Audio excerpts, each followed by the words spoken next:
Hello, and thank you for listening to Jollyville Radio on KJVR. I'm your host, Jimmy Pykrust, and I'm so glad to have you listening today.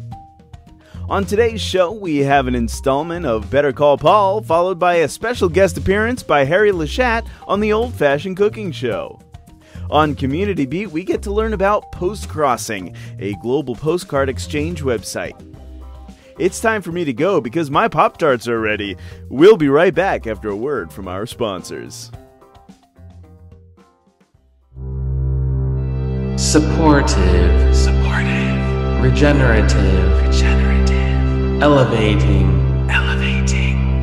Introducing the all-new line of luxury scaffolding from the designer Robert Cheerful.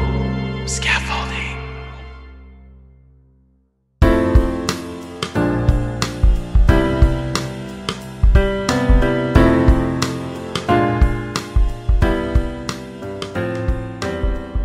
Hello, I'm Ana Campos from Postcrossing, and you're listening to Jollyville Radio on KJVR.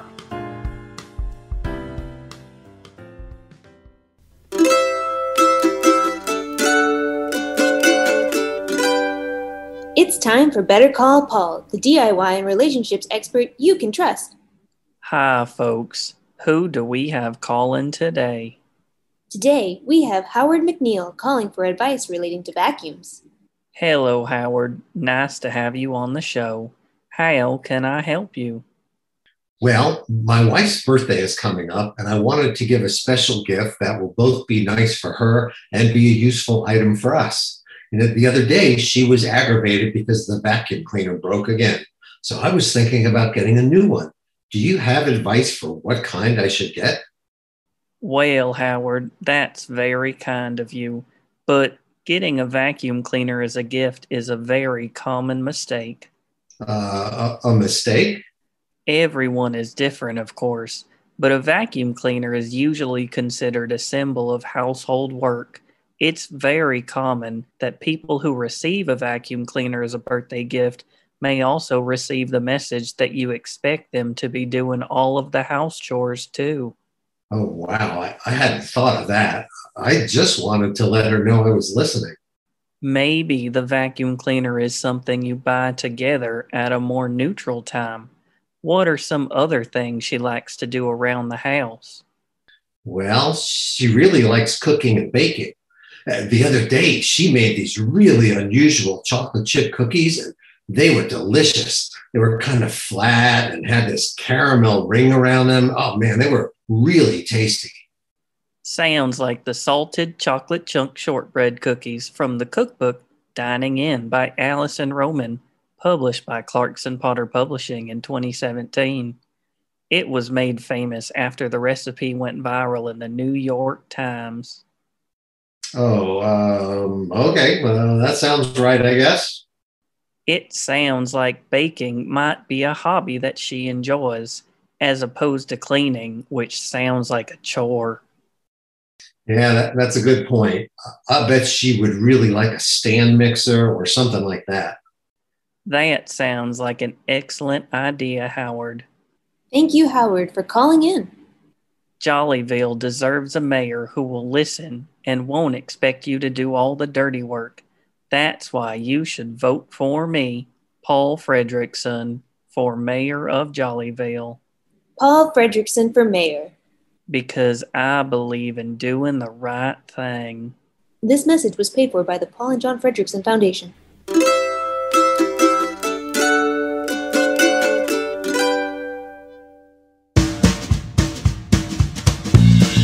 Jollyville Radio sends a shout out to Oakland, New Jersey.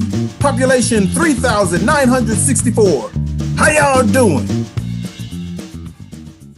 Hi, we're all Antonio and his imaginary friends. And you're listening to Jollyville Radio, KJVR.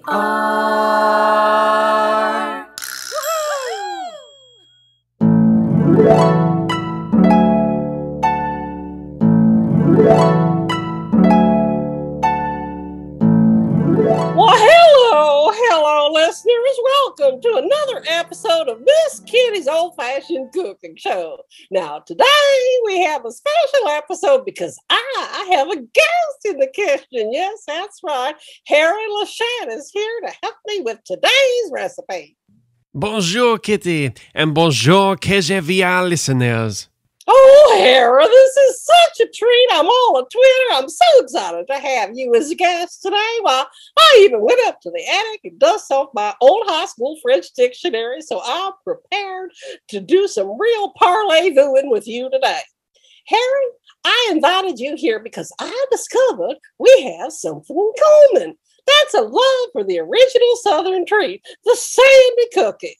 Listeners, a Sandy is a shortbread cookie that's lightly packed together and sometimes includes bacons, chocolate, or caramel. Or bugs. Oh, you're going to have to teach me some of that French sometime. For our ingredients, you're going to need 4 cups of flour, 2 cups of butter, a cup of powdered sugar, now some of y'all call that confectionery, dash of water, and a dash of vanilla. Heat your oven now 300 degrees Fahrenheit.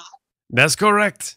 Now, listeners, these cookies can be made the traditional way, but I prefer a cookie with substance. I like them with a little extra crunch. I also like to feel good knowing they are good for the planet. Oh. So if I may, Kitty, I recommend my cicada sandies. They are the same recipe, but they use cicada flour. What? Harry, you're such a naughty boy. This is like grasshopper ice cream, right? Certainly there are no real grasshoppers in it. Au contraire, mes amis.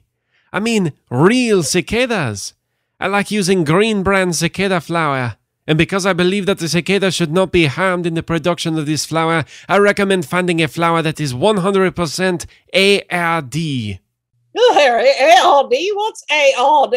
Already dead. See, this flour is cruelty-free, made with cicadas that were already dead. In Paris, we call this tout près-mort. The process is very simple. Cream the butter and sugar until it is fluffy. Next, add your cicada flour and everything else. It should be dense but smooth. Kitty, can you hand me the scoop? Yes, here you go. Now, Harry, what are you doing this? I declare, pourquoi, Harry, pourquoi?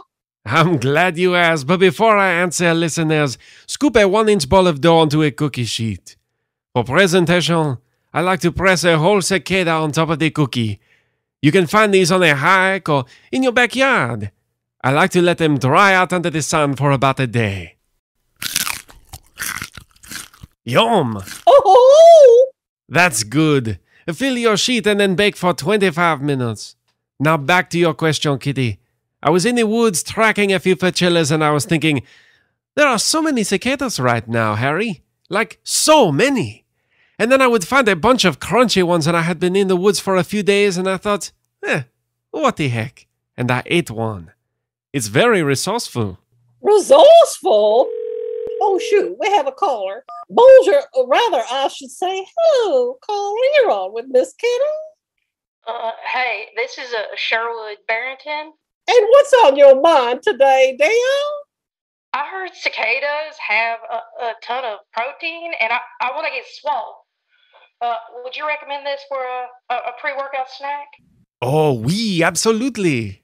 Oh, my Lord in heaven, I don't even want to think about that. Next caller, please. Hi, my name is Tony Greenbelt, longtime listener, first-time caller. I've been experimenting with foraging and using sustainable food options in an effort to heal our Mother Earth. These cookies really resonate with my soul, especially since I'm trying to boycott anything mass-produced or prepackaged. How many cicadas would I need to harvest to make my own flour? Harvest? I guess a whole mess of them. Wait, I have a question for you. If you want to make these cookies, where do you get your sugar, butter, and vanilla then? Oh, my commune has a goat farm for dairy. We make our own honey, and I use Ponderosa pine bark for the vanilla. Oh, that sounds lovely. Ponderosa what? The cookies are ready. Kitty, thank you so much for having me on the show today. How about you try the first cookie?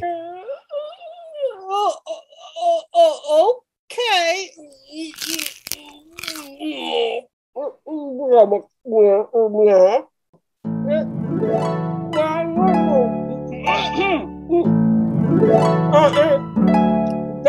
all for today. See you next time for another Fredrickson episode of Old Fashioned Cookie Show. These are amazing. Kitty, would you like a second? Oh, man, no, Harry. I do not want another one. As we say in the French Quarter, je ne veux pas autre. Look, that's all for today, listeners. Au revoir. All right.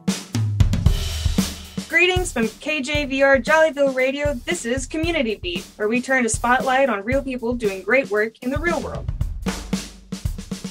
I'm Pilar Kep, subbing this week for Uncle Asar, and we've got Ana Campos from Portugal, and she's going to talk to us about postcrossing. Hi. Hey, Ana, how's it going? Hi. So tell us about postcrossing. So postcrossing is an online platform where people come together to send postcards to each other. Basically, it's like a big worldwide community of people who are really enthusiastic about postcards and about filling each other's mailboxes with postcards. That's so cool. I wasn't a postcard person until recently, and it is a lot of fun to get mail in your mailbox. I think we all like it. Yeah. Yeah, I feel like it's a kind of a pastime that is really, really fun. What do you think inspired the creation of this organization? So basically, Paulo started it almost 16 years ago.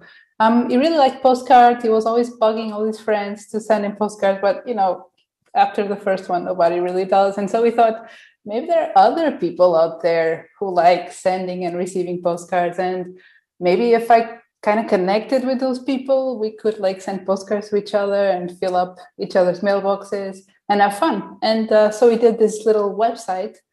And then he bugged all his friends, and then the friends told their friends. And then suddenly there was an avalanche of people who were I want to join. I want to send postcards. I want to receive postcards. So it was born out of this joy of getting mail, of getting surprises in the mailbox, I think.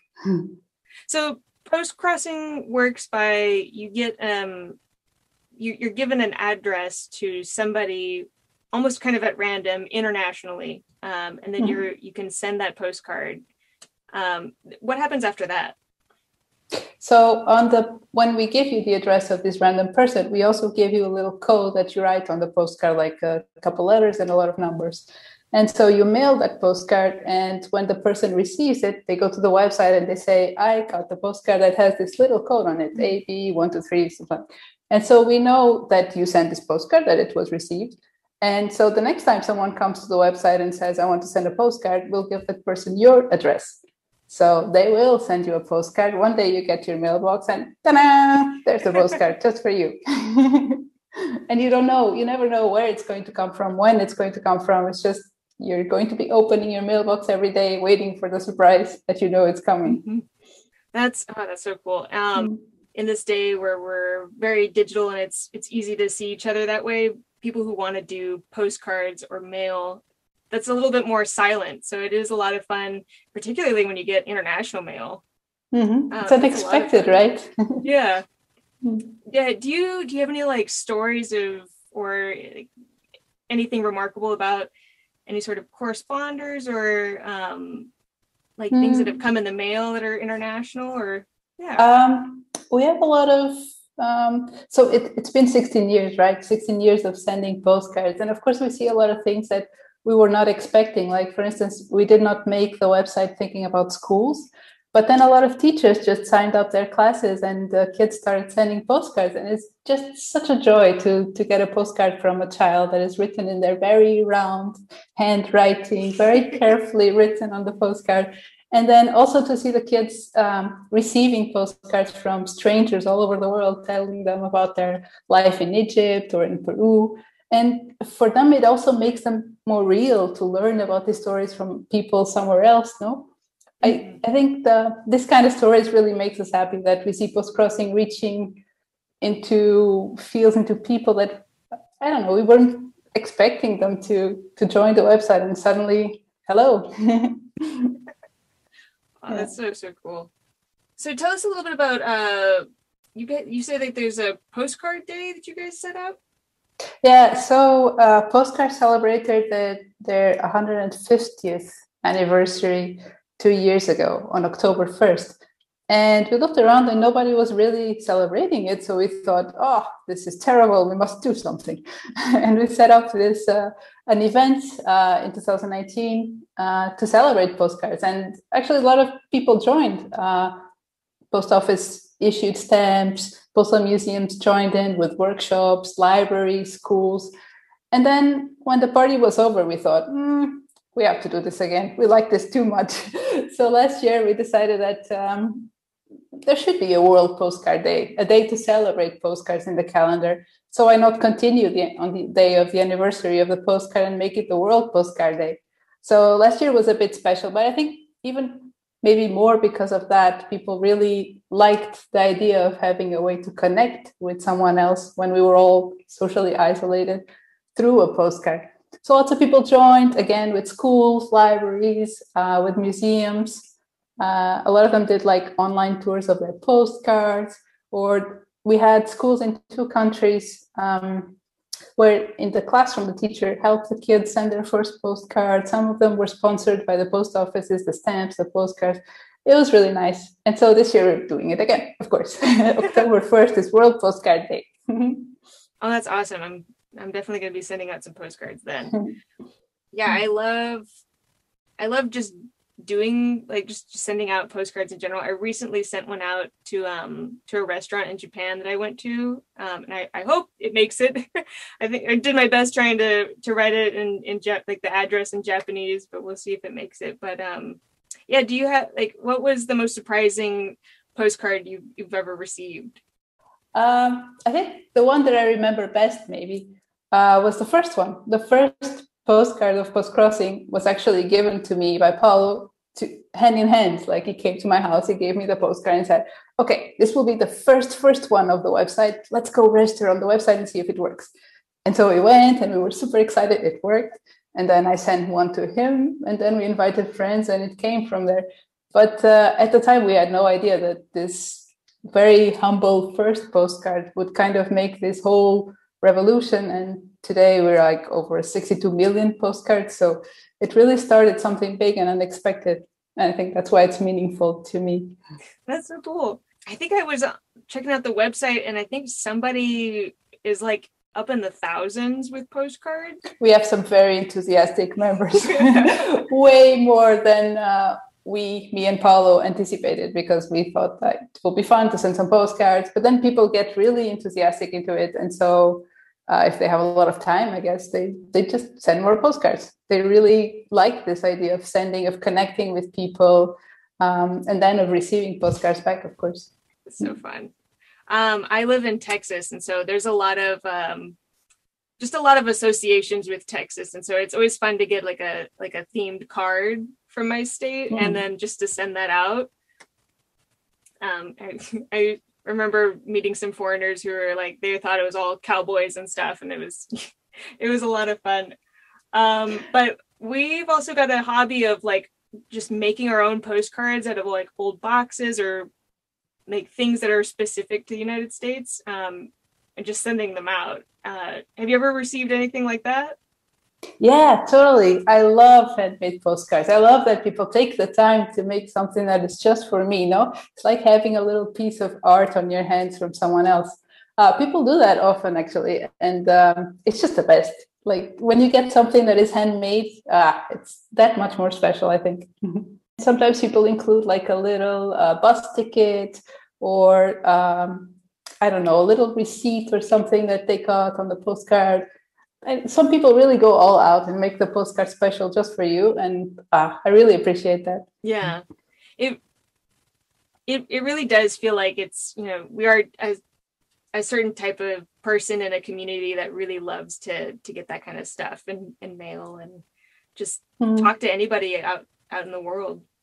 And I think these days, I mean, everything is so digital and quick and immediate. And I think more and more we appreciate that we receive like a physical token of someone's time and attention, no? When you get a postcard, you know that the person took the time to write a message that is just for you, to glue a stamp on it, to walk to the post office, to put it there. Like, these things are not as easy or cheap or quick as a message that you send on your phone, but they mean something. When you get a postcard, you feel like, okay, this is special. I'm going to put this on my fridge or on my office window or something like that. No, you keep these things more than you keep other things that are quick and not so meaningful, maybe. Whenever you write postcards, are you someone who writes like a quick, hi, I'm, like greetings from Portugal, and then you're done? Or do you like give like a little summary of your day and just send it out? I write everything. So I might write about what my neighbors are up to, or what we had for lunch, or like the last thing that made us smile, or I don't know, it depends a little on the mood. I might explain why I chose this postcard. Maybe it shows like a scene from the local market, and I think it's really nice. I like to feel a little bit like I'm sitting at a cafe with the person that I'm writing to. So there's a little bit of conversation that happens, a little bit of storytelling, and I think that's nicer. Yeah, I do too. I will fill it up as much as I can. Some people even draw a little bit. It's also nice. That is nice. I should do that. If you don't want to write so much. All right. Well, where can our listeners learn more about Postcrossing, and how can they sign up? So just go to postcrossing.com and it's all there. Oh, nice. Just need an address and an email address, and that's it. Well, Ana, thanks so much for joining us on Community Beat. It was so much fun talking to you and learning about postcrossing. I know I postcross. If you guys sign up. So thanks so much. Thank you. Bye. I'm Pilar Kep, and this was Community Beat. Remember when you were a kid and you got mail and it was super exciting? But now you're an adult and all you get is bills and ads? Well, I encourage you to go out and buy some cards, write them out to people you know, and put something happy in their mailbox. It's just as exciting as it was as a kid as it is an adult. Have fun sending mail. Bye.